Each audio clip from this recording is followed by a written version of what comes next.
नमस्कार, स्वागत है खास कार्यक्रम देश देशांतर में आपका। मैं हूं आरफा खानम शेरवानी। हम भारत के पहले प्रधानमंत्री और बेमिसाल नेता पंडित जवाहरलाल नेहरू को उनके जन्म दिवस पर आज याद कर रहे हैं। यूं तो नेहरू का व्यक्तित्व ऐसा था कि उसके हर पहलू पर चर्चा हो सकती है, लेकिन आज भारत राज्य अपनी लोकतांत्रिक हैसियत के साथ दुनिया में जिस जगह पर खड़ा है उसमें उन डेमोक्रेटिक इंस्टीट्यूशंस का बड़ा योगदान रहा जो पंडित नेहरू ने बनाए। सवाल पैदा हो रहा है कि उस वक्त के नए भारत में जिस संघर्ष और दूरंदेशी के साथ नेहरू ने भारत निर्माण किया, उसका कितना हिस्सा हम आज बचा पाए हैं, कितना हिस्सा नया बना पाए हैं। योजनाबद्ध विकास या जिसे प्लान डेवलपमेंट भी कहते हैं, उसके जरिए जिस तरह के समाजवादी आर्थिक मॉडल की स्थापना नेहरू ने की, अब उसका कितना अंश हमारे बीच बचा है और कितना कुछ नेहरू के जाने के बाद हमने नया बनाया है, कितना कुछ बचा पाए हैं और क्या कुछ किए जाने की जरूरत है भविष्य में भी एक अच्छे लोकतांत्रिक देश बचे रहने के नाते। मेरे साथ कई मेहमान मौजूद हैं यहाँ पर स्टूडियो में, उनसे बातचीत करते हैं। सबसे पहले मेरे साथ हैं जोया हसन, जो कि पॉलिटिकल साइंटिस्ट हैं, प्रोफेसर रह चुकी हैं जेएनयू में और फिलहाल नेशनल फेलो हैं ICCSR की। इसके अलावा प्रोफेसर मृदुला मुखर्जी हैं, जानी मानी इतिहासकार जेएनयू से। मेरे साथ दो राजनीतिक मेहमान हैं और उनसे इंट्रोड्यूस आपको कराती हूँ। सबसे पहले संबित पात्रा हैं बीजेपी से और दूसरे खास मेहमान मनोज कुमार झा हैं, जो कि आरजेडी के नेशनल स्पोक्स पर्सन हैं, लेकिन यहाँ इस कार्यक्रम में एक पॉलिटिकल कमेंटेटर और एक ऐसे इंसान की हैसियत से हैं जो समाज और राजनीति को बहुत अच्छे तरीके से जानता है। जाहिर है उम्मीद हम आज के दिन ये नहीं कर रहे हैं कि वो एक पॉलिटिकल पोजीशन लेंगे। सिद्धार्थ वरदराजन मेरे साथ एक और खास मेहमान मौजूद हैं, जो कि सीनियर जर्नलिस्ट हैं, वरिष्ठ पत्रकार हैं और साथ ही सीनियर फेलो हैं, वो centre for public affairs and critical theory के। सभी मेहमानों का बहुत बहुत स्वागत है। सबसे पहले जोया हसन, जैसे मैंने कहा अपने इंट्रोडक्शन में कि बहुत मुश्किल है ये फोकस कर पाना कि नेहरू के बारे में जब बात कर रहे हैं तो एक उनकी पर्सनैलिटी के हिस्से के बारे में बात करें और दूसरे को छोड़ दें, लेकिन आज हमने ये तय किया है कि जिस डेमोक्रेसी की जो शक्ल हम देख रहे हैं आज भारत में, उसमें नेहरू का क्या योगदान रहा। सबसे पहले हम बात करते हैं उन इंस्टीट्यूशंस की जो नेहरू ने बनाए हैं, जो उस वक्त एक नए भारत में, एक न्यू इंडिया में जो उन्होंने एक विजन के तौर पर देखा था, आज जो हम देख रहे हैं उसमें कितनी गिरावट आपको नजर आ रही है? देखिए, सबसे बड़ा जो और अहम नेहरू का जो कंट्रीब्यूशन है वो डेमोक्रेसी के बनाने में। हिंदुस्तान में अब हम लोगों को ये लगता है, क्योंकि 65 साल से एक कामयाब डेमोक्रेसी है, तो ऐसा लगता है कि ये पूरा सफ़र बिल्कुल बहुत आसान था। मगर अगर आप 1947 पे वापस जाएं और जिस वक्त कॉन्स्टिट्यूशन बन रहा था और या जब हिंदुस्तान की आज़ादी हुई, उस वक्त बिल्कुल ये इनेविटेबल नहीं था कि हिंदुस्तान डेमोक्रेसी बनेगी या बन सकती है।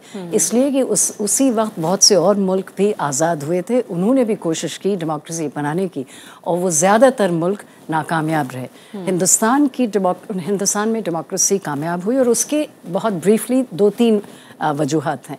एक तो नेशनलिस्ट मूवमेंट की पूरी लेगेसी, जिसके बारे में शायद मृदुला बताएंगी। दूसरा कॉन्स्टिट्यूशन, एक बहुत ही लाजवाब कॉन्स्टिट्यूशन बना। तीसरा पॉलिटिकल लीडरशिप, और जवाहरलाल नेहरू की जो लीडरशिप थी उसका एक बहुत अहम रोल था। और उसके साथ साथ जो सबसे बड़ी बात है वो ये है कि देखिए, डेमोक्रेसी एक आइडिया तो बहुत अट्रैक्टिव है, मगर उसको इंस्टीट्यूशनलाइज किया जाता है और इंस्टीट्यूशंस जब तक नहीं होंगे तो आप आइडिया को ट्रांसलेट नहीं कर सकते। और जवाहरलाल नेहरू की खासियत और ख़ास कंट्रीब्यूशन ये है कि उन्होंने इंस्टीट्यूशंस बनाए और एक ब्रॉड रेंज है इंस्टीट्यूशंस का।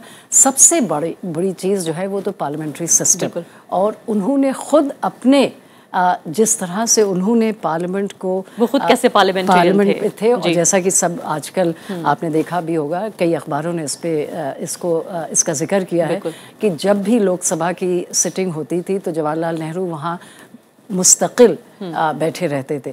अब उससे लेके अब इस वक्त अगर आप देखें पार्लियामेंट का, तो अब तो ये क्लियर हो गया है कि जो पार्लियामेंट, न सिर्फ ये कि पार्लियामेंट की बैठकें बहुत कम हो गई, मगर जो बैठकें होती भी हैं उसमें भी डिस्ट्रप्शन इतना होता है और प्राइम मिनिस्टर्स जो हैं वो मौजूद नहीं होते हैं पार्लियामेंट। बिल्कुल। प्रोफेसर मृदुला मुखर्जी, जिस डेमोक्रेटिक इंस्टीट्यूशन का जो सबसे बड़ा गढ़ है, सबसे बड़ा पिलर है, वो जाहिर है पार्लियामेंट है, और जिस तरह के पार्लियामेंट्रियन खुद रहे नेहरू, वो अपने आप में एक तरह से मिसाल है हमारे सामने कि शायद उस तरह का प्राइम मिनिस्टर दोबारा देखने को नहीं मिला। खासकर वो ये चाहते थे कि जो बहस है, जो बड़े पॉलिसी इशूज़ हैं, वो सब पार्लियामेंट में तय होने चाहिए। अब भी ऐसा लगता है कि तय हो रहे हैं, लेकिन उस पर जो बहस, जो एक कंस्ट्रक्टिव डिबेट होनी चाहिए, वो नहीं होती, बल्कि खुद पार्लियामेंटेरियंस जिनके लिए पार्लियामेंट है, वो खुद चाहे अपोजिशन का हम जिक्र कर लें, वो छोड़ के भाग जाते हैं।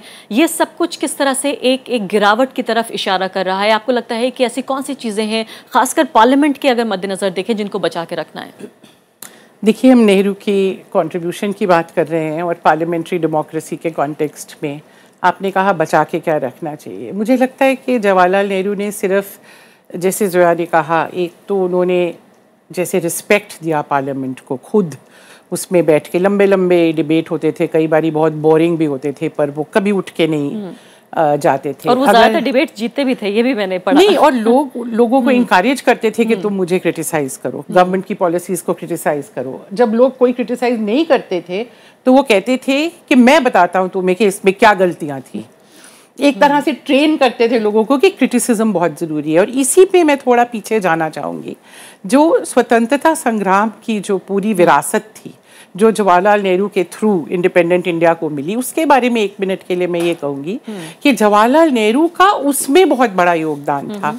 आपको शायद मालूम नहीं होगा, आपके जो दर्शक हैं, कि सिविल लिबर्टीज़ यूनियन के फाउंडर इंडिया में जवाहरलाल नेहरू थे। और सिविल लिबर्टीज़ में जो उनका विश्वास था, और सिविल लिबर्टीज़ के बगैर कुछ डेमोक्रेसी नहीं होती।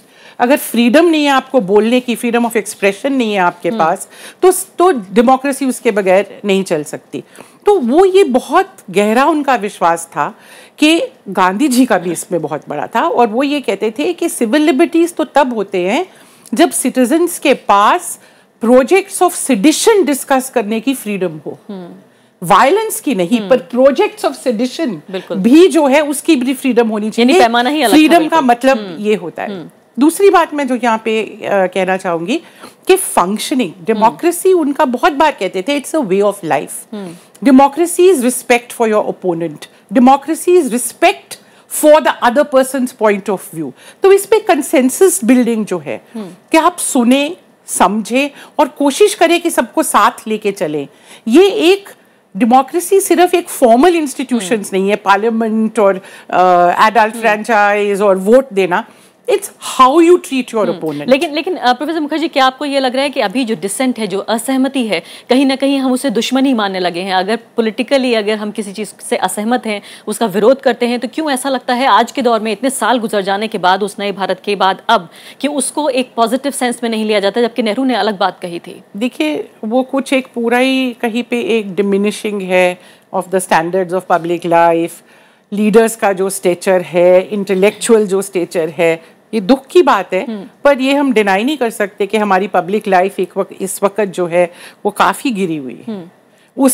अगर उस पैमाने के साथ हम कंपेयर करें कि आज़ादी के बाद हमारे पास कुछ भी नहीं था, हम गरीब थे, हम इतने डेवलप्ड नहीं थे, बहुत सारी चीज़ें हमारे पास नहीं थी, पर जो स्टैंडर्ड पब्लिक लाइफ का था, जो इंटेलेक्ट का स्टैंडर्ड पब्लिक लाइफ में आता था, वो बहुत ही अलग था। बिल्कुल। प्रोफेसर झा, ये बताइए कि फिलहाल हम जिक्र करें कैसे दौर में हम प्रवेश कर चुके हैं, जबकि प्लानिंग कमीशन खत्म हो चुकी है। हम बार बार इस बात के बारे में जिक्र करें कि प्रेसिडेंशियल सिस्टम क्यों नहीं लाया जाता यहाँ पर, क्यों जो है अभी तक प्राइम मिनिस्ट्रियल सिस्टम है जो ब्रिटिश मॉडल पर आधारित है।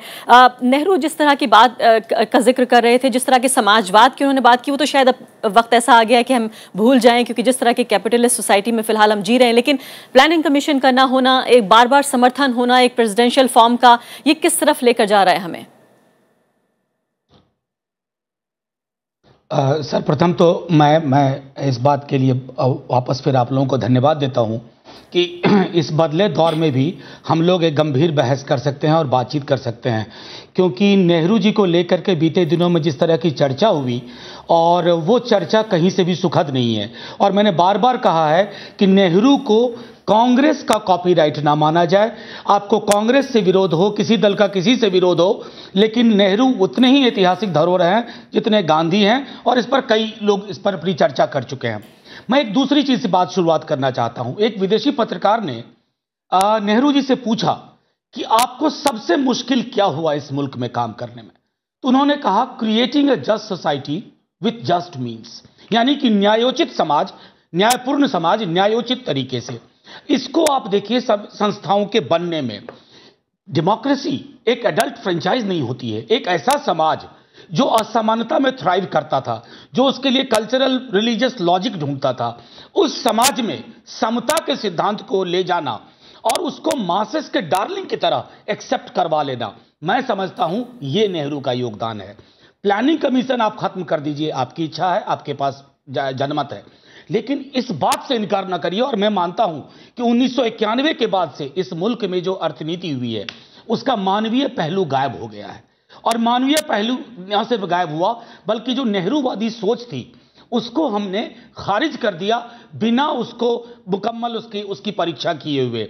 और तीसरी चीज मैं इस सिलसिले में कहूं, नेहरू का डिसेंट के प्रति तो जो डेमोक्रेसी को सबसे ज्यादा मजबूत करता है। अगर आप अपने प्रतिरोधी को अपने जानी दुश्मन की तरह देखेंगे तो जमहूरियत और पॉलिटिकल प्रोसेस कभी एनरिच नहीं होती है। मैंने बार बार इसको बात को कहा है कि शायद वो अकेले नेता थे पूरी दुनिया में जिन्होंने अपने खिलाफ बदले हुए नाम से आर्टिकल्स लिखे, अपनी पॉलिसीज को क्रिटिसाइज किया। मैं समझता हूं कि हम एक बौने समाज में तब्दील हो रहे हैं, और चूंकि बौने समाज में तब्दील हो रहे हैं तो हम नेहरू को भी बौना करने की चेष्टा कर रहे हैं। हम कम से कम ये करें कि नेहरू को उसके कद के साथ छोड़ दें और नेहरू की लेगेसी पर उसके किसी पॉलिटिकल इसके इर्द बातचीत ना हो। बस इतना ही मुझको आरंभिक टिप्पणी करनी। जी हाँ, सिद्धार्थ वरदराजन, मैं आपकी तरफ आना चाहती हूँ। एक पत्रकार की हैसियत से आपने बहुत सारी सरकारें देखी हैं, बहुत सारे प्रधानमंत्रियों का कामकाज देखा है। पिछले अगर 2 से 3 दशक का हम जिक्र कर लें तो किस तरह से जिस फेडरल सिस्टम को, जिस संघीय ढांचे को बनाने के लिए नेहरू ने मेहनत की, और शायद ये वजह रही कि इतनी विभिन्नता, इतनी डाइवर्सिटी वाले देश में भी हम बने रहे, एक रहे और सबको इंसाफ देने की कोशिश की गई। आपको क्या लगता है कि शायद पहले से कहीं ज्यादा आज के दौर में जो फेडरल सिस्टम है वो हमारा कमजोर पड़ रहा है, क्योंकि केंद्र जो है वो कहीं ना कहीं मजबूत हो रहा है, बड़े मैंडेट की सरकार आ रही है, और शायद कुछ लोग इसको पॉलिटिकल एरोगेंस भी कह रहे हैं?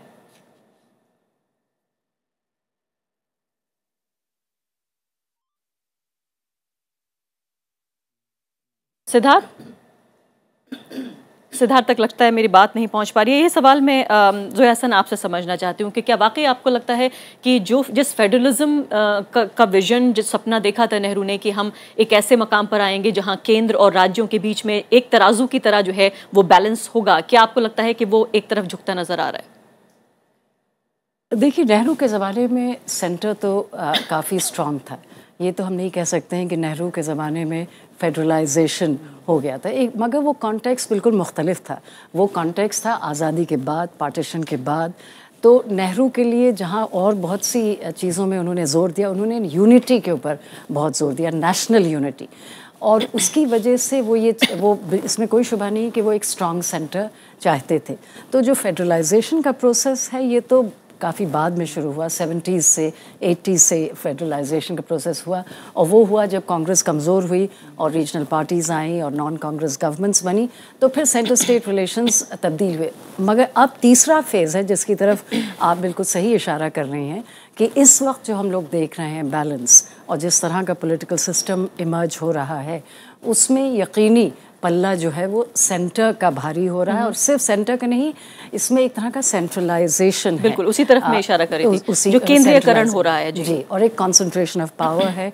और प्राइम मिनिस्टर्स ऑफिस जो है वो बहुत प्रोमिनेंट, बहुत इम्पोर्टेंट है, और वही मेन सोर्स हो गया है पावर का। पूरा पावर स्ट्रक्चर जो है वो बिल्कुल एक नया पावर स्ट्रक्चर इमर्ज हो रहा है। जी, इस वक्त सिद्धार्थ वरदराजन भी मेरे साथ जुड़ गए हैं और संबित पात्रा भी मौजूद हैं। सिद्धार्थ, मैं ये जानना चाह रही थी जिस सवाल का जवाब फिर मैंने ज़ोया हसन से लिया कि किस तरह से जो एक फेडरल स्ट्रक्चर का हम जिक्र कर रहे हैं, प्लानिंग कमीशन जैसी चीज़ें, या फिर जो एक जो कोऑर्डिनेशन है राज्यों और केंद्र के बीच में, जिसमें बढ़ चढ़ कर लगातार इस बात की वकालत की जा रही है कि केंद्र जो है वो ज़्यादा से ज़्यादा मजबूत हो, राज्यों की अहमियत थोड़ी कम हो रही है। प्लानिंग कमीशन हमारे बीच से जा चुका है। इसके अलावा भी ज्यादातर बड़े फैसले जो हैं वो केंद्र चूंकि मजबूत हुआ है इन दिनों में, इसलिए वो ले रहा है। आपको लगता है कहीं ना कहीं ये सब कुछ हमें एक प्रेसिडेंशियल मॉडल की तरफ ले जा रहा है? नहीं, ये कहना मुश्किल होगा। हालांकि हाल में जो इंतखाबात हुआ वो डेफिनेटली एक प्रेसिडेंशियल मोड में कंडक्ट किया गया, और जो भारी बहुमत के साथ जो पार्टी उभर के आई बीजेपी, वो काफ़ी लंबे अरसे से उनके लीडर प्रेसिडेंशियल सिस्टम के पक्ष में बोल रहे हैं। लेकिन केंद्रीयकरण हो भी रहा है, नहीं भी हो रहा है। प्रधानमंत्री एक नए रिश्ते की बात कर रहे हैं सूबे और सेंटर के बीच में, तो ये कहना मुश्किल होगा। और अगर आप पिछले 50-60 साल के इतिहास भी देखें तो केंद्र और सूबों के बीच में टेंशन रहा है। ये नेहरू के ज़माने से चला हुआ आ रहा है। आपको याद होगा जिस तरह से केरला में कम्युनिस्ट सरकार को डिसमिस किया गया, नंबूदिरीपाद सरकार को हटाया गया, एक इलीगल तरीके से, वो नेहरू के ज़माने में था। बिल्कुल। तो ये एक रस्साकसी, एक टेंशन हमेशा रहा है एक बिटवीन सेंटर एंड स्टेट्स। लेकिन मैं प्लानिंग कमीशन की जो नई परिभाषा देने की कोशिश की जा रही है, मैं उसको एक प्रेसिडेंशियल सिस्टम के का एक बुनियाद नहीं देखूंगा, लेकिन फिर भी हम देखना चाहेंगे कि भाई प्लानिंग कमीशन की जगह में अभी क्या आने वाला है। ये बात भी सही है कि मनमोहन सिंह साहब के ज़माने में भी प्लानिंग कमीशन का जो एक किरदार जो रहा, वो एक बहुत ही ज़्यादा टेक्नोक्रेटिक और प्रो रिफॉर्म किस्म की चीज़ बन गई थी, जो पहले मतलब 50s या 60s के दशक में जो प्लानिंग कमीशन का जो रोल था वो एकदम अलग था।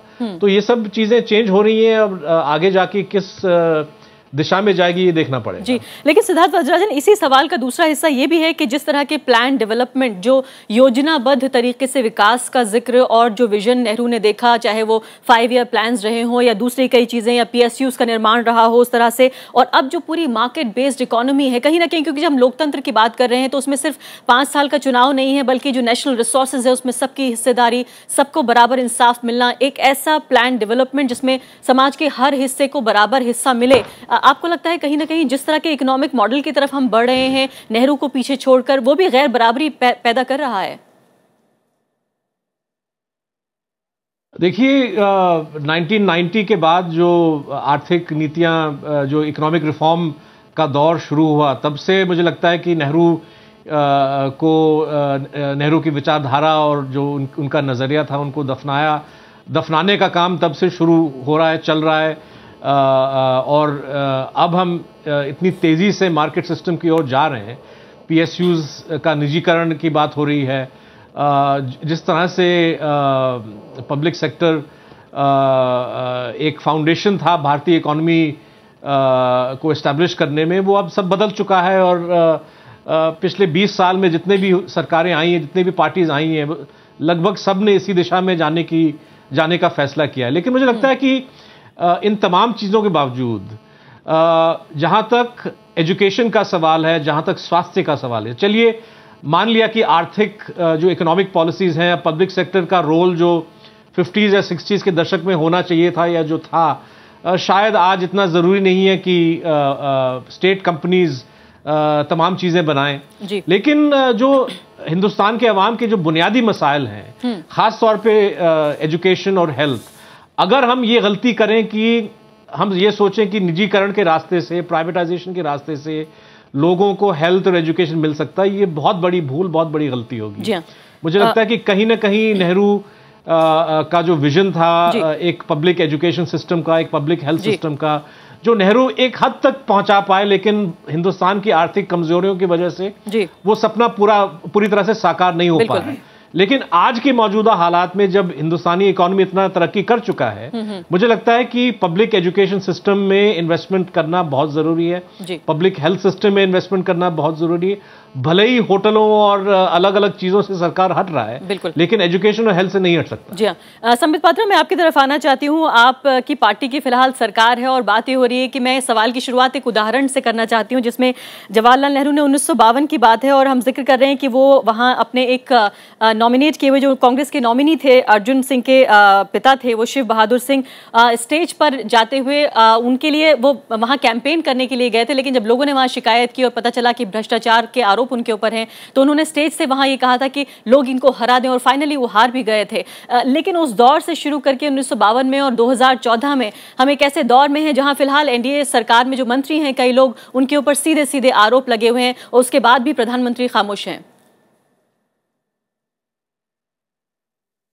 देखिए, वैसे तो मैं डिबेट का अधिकांश हिस्सा सुन नहीं पाया हूं कि कौन क्या बोला है, मगर मैं केवल इसीलिए आपके प्रश्न का उत्तर दूंगा।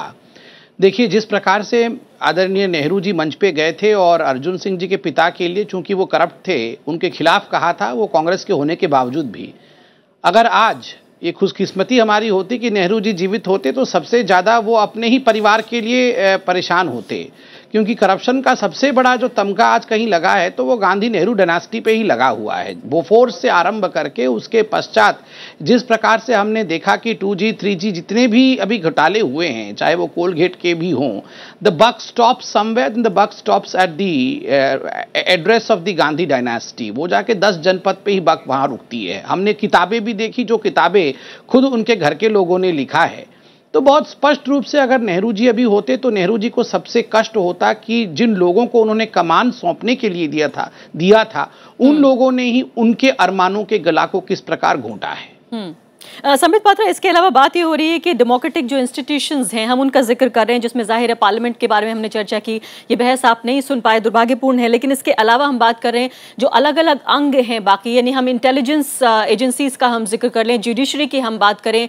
इसके अलावा जो सबसे महत्वपूर्ण बात उठी है वो असहमति को लेकर उठी है। और मैं ये सवाल आपसे इसलिए पूछ रही हूँ क्योंकि पिछले 6 महीने में कहीं ना कहीं जो असहमति है, जो राजनीतिक असहमति है, उसको कहीं ना कहीं एक दुश्मनी के तौर पर देखा गया है। ऐसा क्यों है?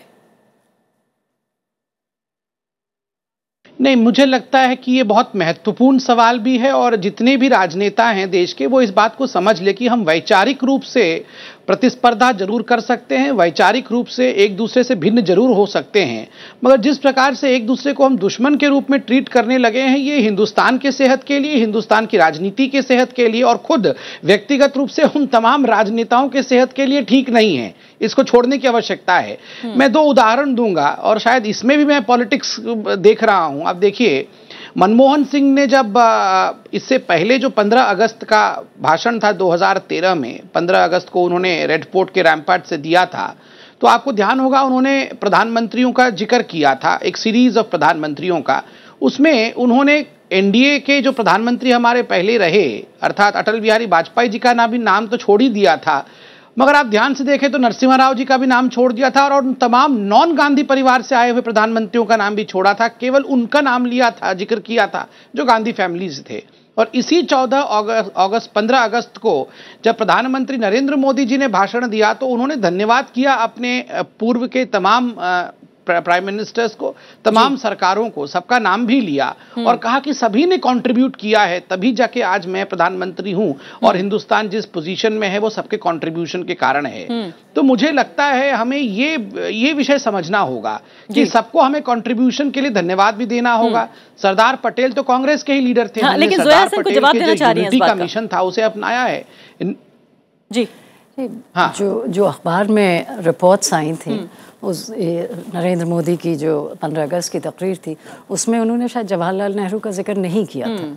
ये मुझे भी कुछ इस तरह से याद पड़ रहा है। खैर संबित, वो तो एक बहस। मैं सिर्फ इतना कहना चाह रही थी कि हम लोगों ने बहुत कोशिश करी थी इस प्रोग्राम में कि इतने अच्छे चैनल में इतना बढ़िया प्रोग्राम हो रहा है कि इसको राजनीतिक एक संकीर्ण राजनीतिक ढांचे में हम ना उसको ढले। मनोज झा ने खास ये कहा, मुझे बहुत दुख है कि आज तो जन्मदिन है उनका, आज के दिन तो कम से कम ये छोटी मोटी राजनीति, ये फुटबॉल हम छोड़ दें चलिए उनकी मेमोरी में। जी हाँ, लेकिन समित मैं आपसे अगला सवाल पूछना चाहती हूँ जरूर। जो इंटेलिजेंस एजेंसीज को लेके मैंने सवाल पूछा था, मैं ये चाहती हूँ, वाकई मृदुला भी ये कह रही है कि राजनीति थोड़ी देर के लिए, आज के लिए कम से कम खत्म कर देते हैं। ये बताइए कि मैं इसलिए पूछ रही हूँ आपसे कि कई मंत्रियों के ऊपर, और एक जगह मैंने ये भी पढ़ा कि इस पार्लियामेंट में रिकॉर्ड पार्लियामेंटेरियंस की तादाद है जो कि क्रिमिनल बैकग्राउंड से आ रहे हैं या जिन पर चार्जेस हैं कम से कम।